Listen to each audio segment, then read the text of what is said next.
Following is an AZPM original production.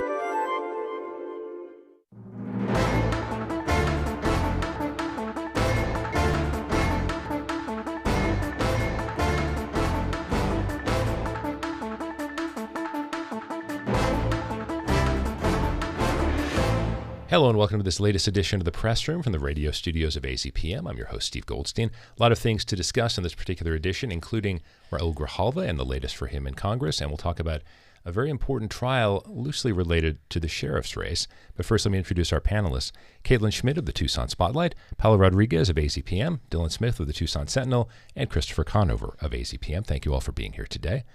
Caitlin, let's start off. We have just learned, as of earlier this morning, that Sheriff Nanos has, in fact, held on to his lead, lost about 15 votes to Heather Lappin. But I want to talk about a little bit how the momentum shifted dramatically. This is obviously from a few weeks ago with the election. But when we first started going into the late earlies, or however we want to label those ballots, Nanos had a very healthy lead of about 15,000. With these numbers, he'll have won by between 450 and 500 votes. What does that tell us going forward about Nanos' position? Does it matter? How much do we need to study that? I mean, I don't think he was as safe as perhaps he thought he was, clearly, to the tune of about, 14,500 votes. It was definitely one of the more contentious races, I think. It got pretty ugly. It sounds like a lot of people did hold on to their ballots until the very end, which we don't tend to see. But, I don't think we're done talking about this race yet either, by a long shot. No. And Dylan, based on the letter after his name, would he have been expected to kind of coast to victory without some of these controversies related to whether it was AZ Luminaria or the sexual assault trial situation? Should he have won by a pretty healthy margin? One would think, overall it was a pretty good year for Democrats in Pima County. I think there's only one elected Republican in county Steve office. Steve Christie is the only elected Republican. So they actually lost positions, at least one position. Actually, way down, amongst JPs and everything, there are a couple remaining, but they weren't up for the and votes I'd have this to year. look at school boards. I couldn't tell you. Well, they're officially nonpartisan. True. But, it was a very good year for Democrats in Pima County, but not so much for one Democrat in particular. And a big factor in this was the undervote. There are a whole ton of people who did not cast, they didn't bubble in anything in that race, in a number of races, down below, president and Senate. People just went and filled out one or two, a handful of things, and did not even, move on to the rest of that one card, much less the stuff that was on the second page of the ballot. Yeah, Chris Zach Ziegler did some really good reporting on the undervoting. He did, and that was one of the things he pointed out was the sheriff's race had a big undervote in it. And I think some of it was ballot fatigue because we had here in Pima County 2-page ballots, as were in Maricopa County and a lot of other places, but also with all the things that were going on as the election day was getting closer and closer. I think a lot of people just kind of threw up their hands and said, I'm going to sit this one out. I'm really not sure what I'm going to do. Mm-hmm. And I think also it goes to Tucson, Pima County, Arizona as a whole. The letter after your name helps, but it doesn't guarantee a vote. Yeah. Paola, I want to get into the trial in a moment, but just give me some general observations on what you think of this race and how close it became.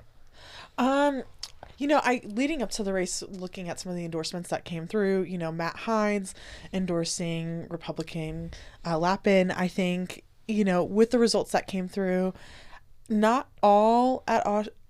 not shocked that Nanos won, but with how close it came in terms of the vote, with everything that came about, you can see how it came about.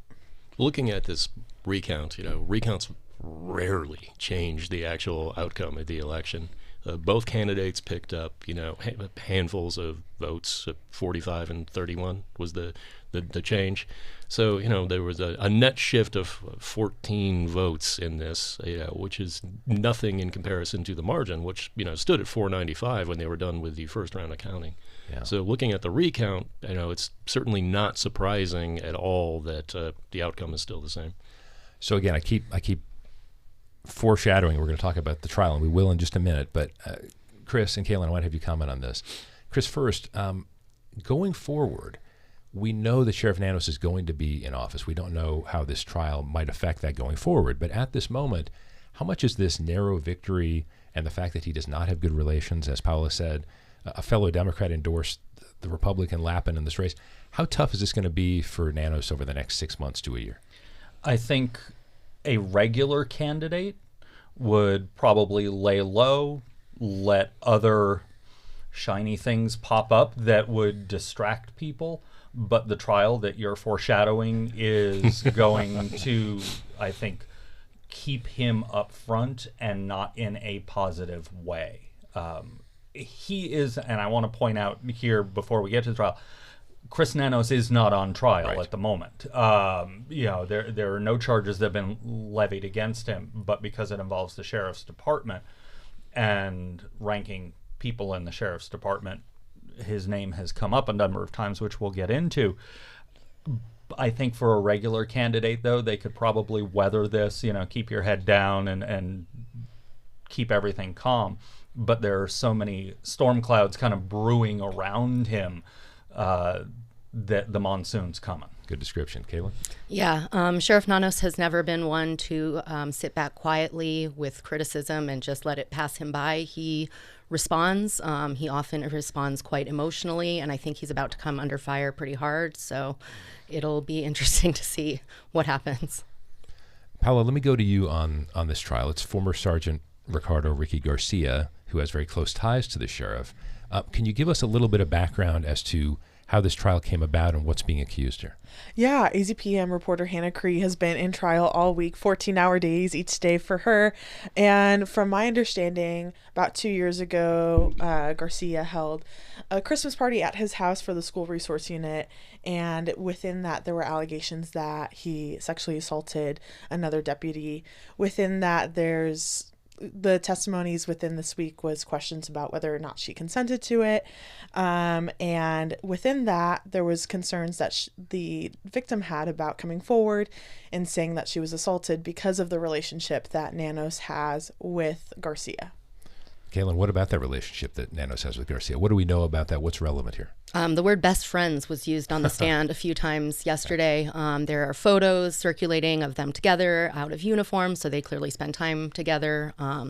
Phone calls are quite common, so it sounds like a best friend relationship. They're quite close. So what stands out to you about this trial so far?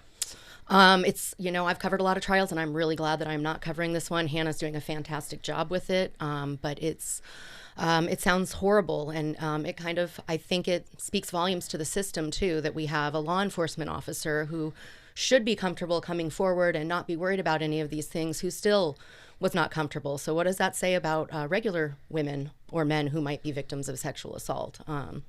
Yeah, Dill. I mean, it's just so striking. What she just said. Yeah, okay, I mean, I would concur. Chris, and some of that, and I know on azpm.org, we talked about this a little bit before we started taping. Even those descriptions are really tough to read, and obviously we're not getting the brunt of it.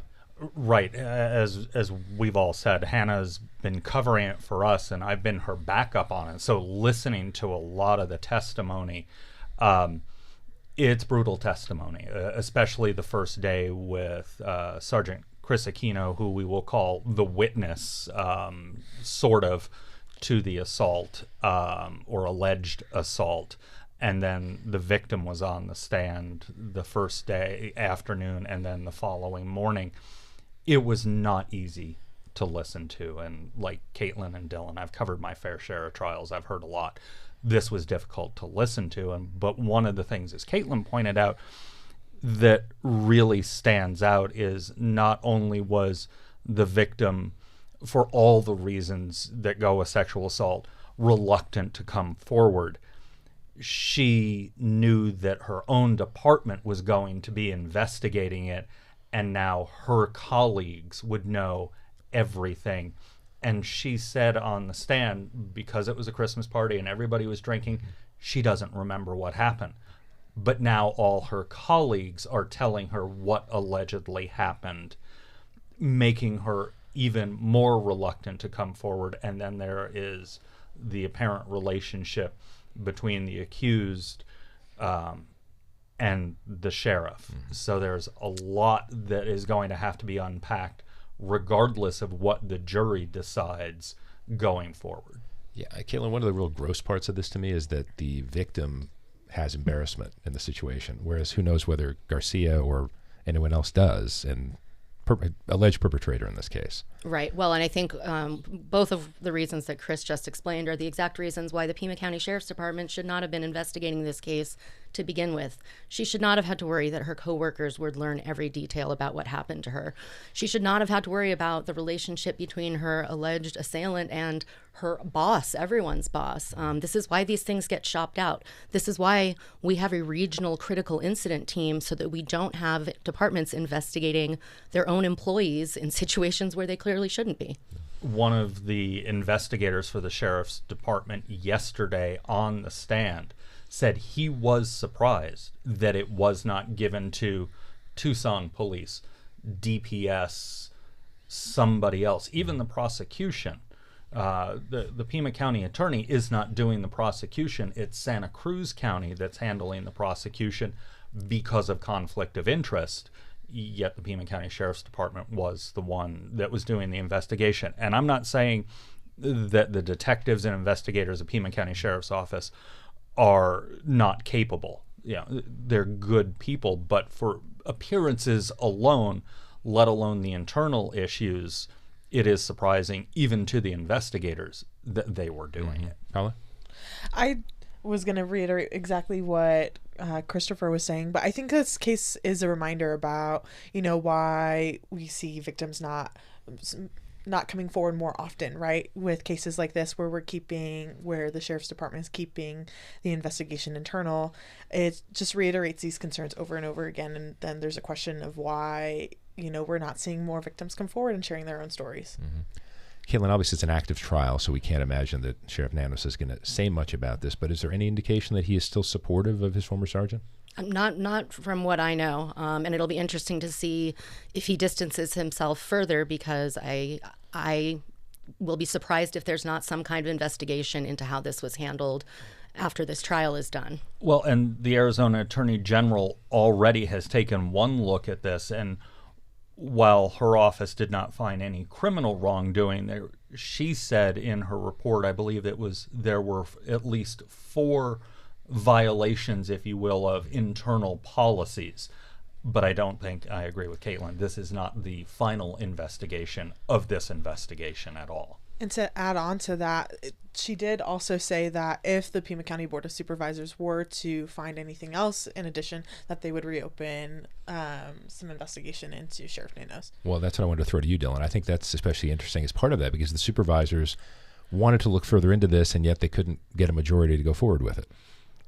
It really depends on the outcome of the trial, right? Whether they will, push much harder to. Is that a cop-out to some extent, though? Sorry? Is that a cop-out to some extent? Maybe. I mean, they're politicians, so I yeah, guess it is a political issue for them, not a direct management issue. They're not, responsible for the daily running of the Pima County Sheriff's Department. They approve the budget and some, laws and everything.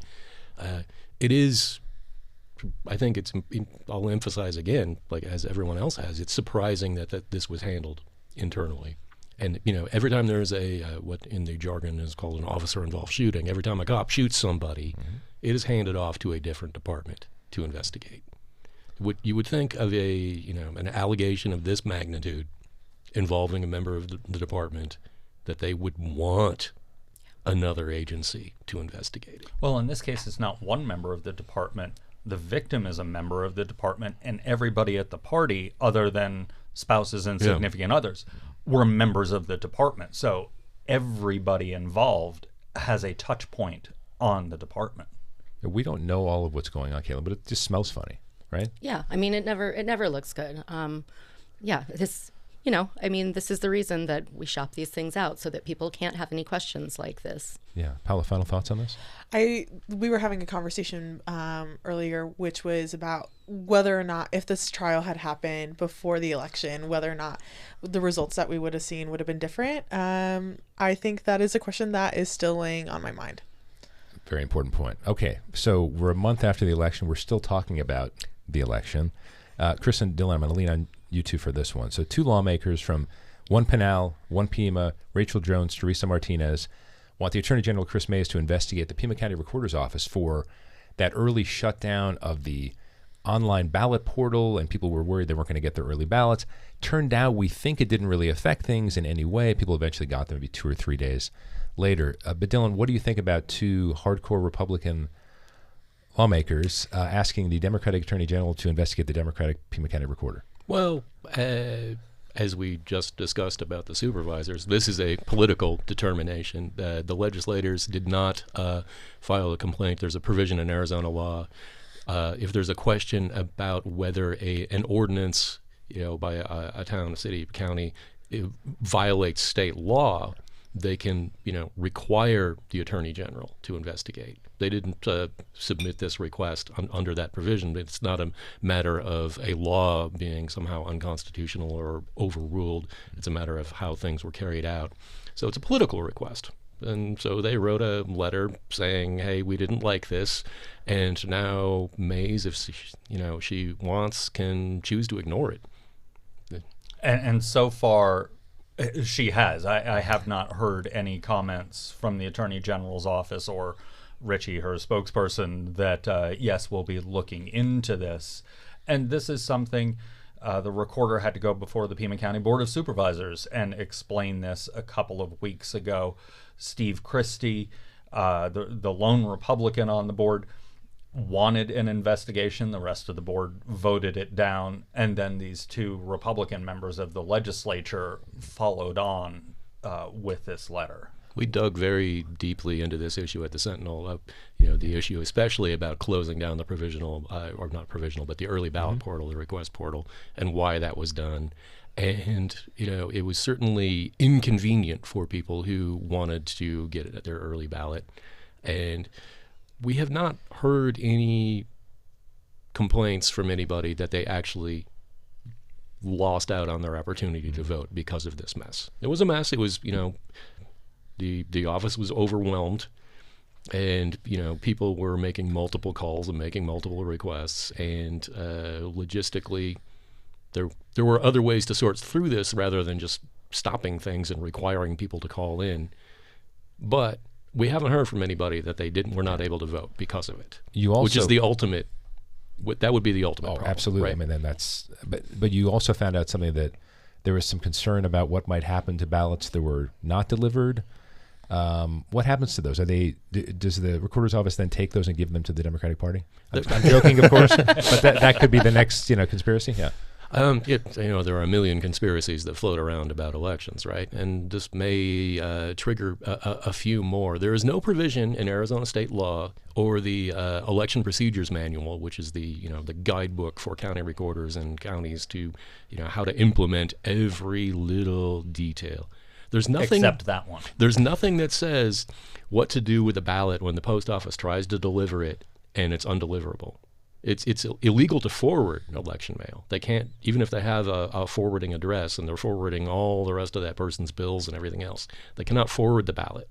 So it's undeliverable. It turns out that in Maricopa and Pima counties, at least, and maybe some of the other counties, the post office just destroys that ballot and reports it to the recorder's office. It doesn't actually make it back to elections officials, which struck us as a little bit curious. As long as the records are meticulous, that would be the most important thing.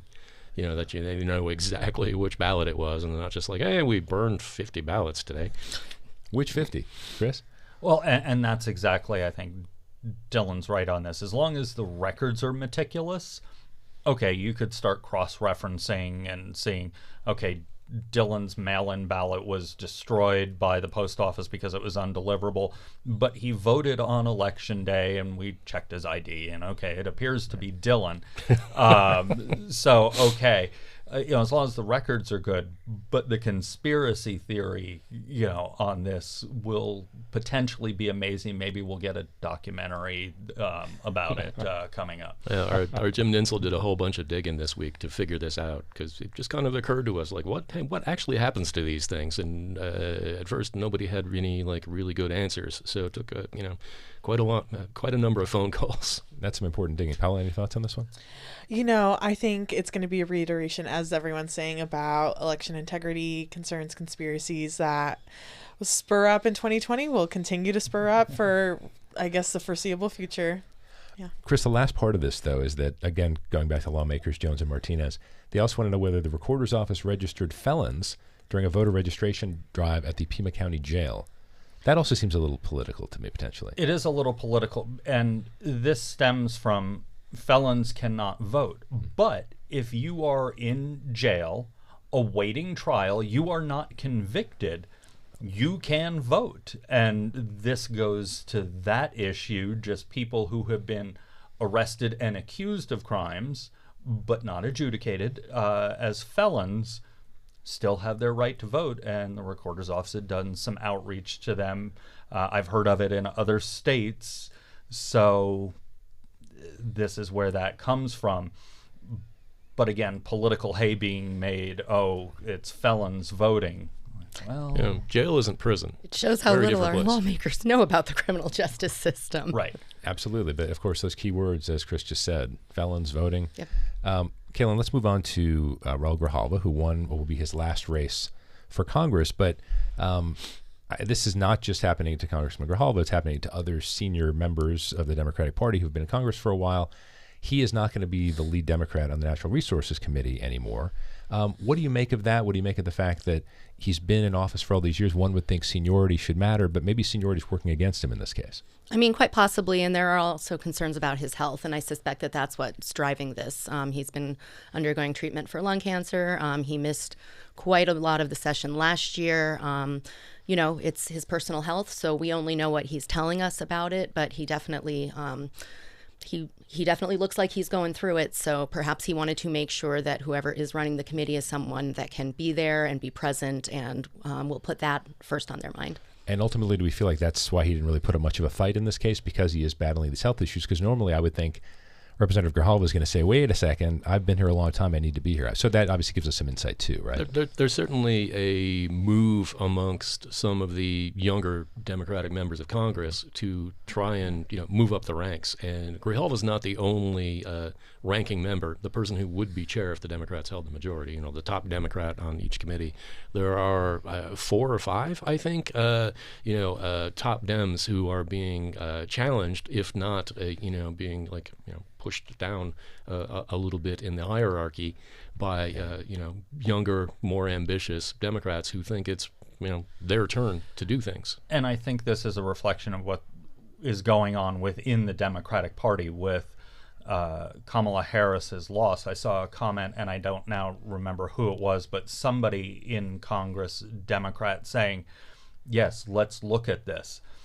Joe Biden, older person, Kamala Harris, younger person, she energized the base. It's time to make the change. And I think Raúl Grijalva, about to enter his 12th term, he's in his 70s, and people say, all right, it's time for the next generation to come up. I think we couple that with his battle with cancer, and some people saw he was ripe for pushing aside.